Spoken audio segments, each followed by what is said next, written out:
You guys figured out that there were some security flaws in St. Jude Medical devices, and you took it to muddy waters. Why is that? Why not go to the company? So my team spent the last 18 months looking at medical devices by all the major manufacturers. We conducted significant security assessments across the board. And once we saw the results, in particular with regards to St. Jude Medical, we were frankly astounded. St. Jude Medical stood out far and away as severely deficient when it comes to security protections and security mechanisms. So we were shocked. And this is a team with years and years of experience, myself included. I've never seen an impact this significant before in my career.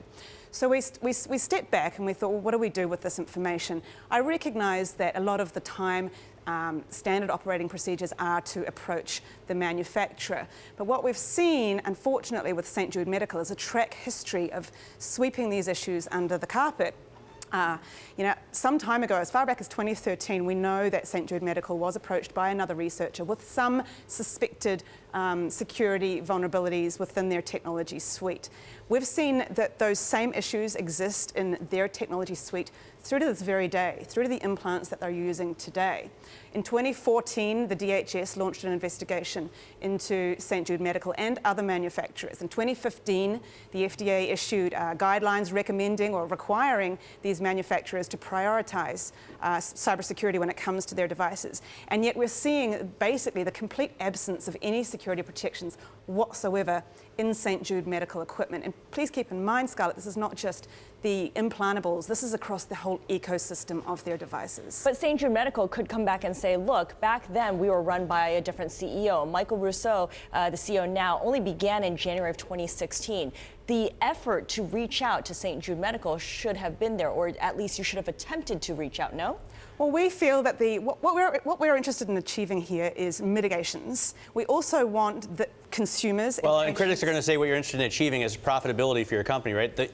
You maximize profit by going first to Carson Block and publishing this short rather than going to St. Jude first. We believe that Carson has a track history of holding large companies accountable, and that's why we're excited to partner with Muddy Waters. Not only do we want St. Jude Medical to be held accountable and to respond with urgency, but we want the patients and the public to be aware. I mean, the public has a right to know about the risks associated with this set of technology, and we felt very strongly that St. Jude Medical were likely to, as I say, shut this up and potentially do nothing about it once again. But MedSec is for profit. I mean, you're first and foremost, this is a business model to make money, right? We're a research company. We incur a lot of expenses in the process of conducting our research. This is not lightweight equipment. This is not software only. You can imagine our lab has got a lot of hardware equipment inside of it. So, of course, we're looking to recover our costs here.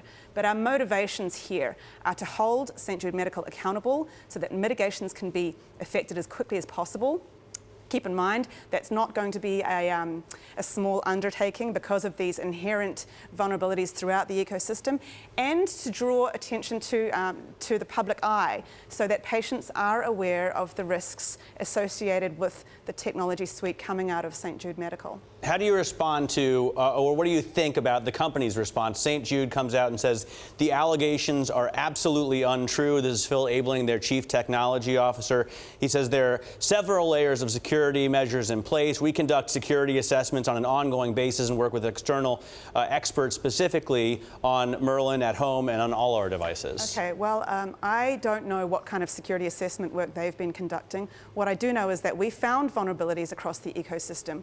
We developed what we call proof of concept exploits to demonstrate those vulnerabilities, to verify that they exist. And we put together, by chaining these vulnerabilities together, we put together 3 different attack scenarios, which we've reproduced internally under controlled conditions. We've demonstrated to Muddy Waters, and they reproduced themselves as well. So we've definitely verified the existence of these vulnerabilities that are used, that are present in St. Jude Medical equipment that's being deployed today. Including defibrillators, including and implants, pacemakers. pacemakers, exactly.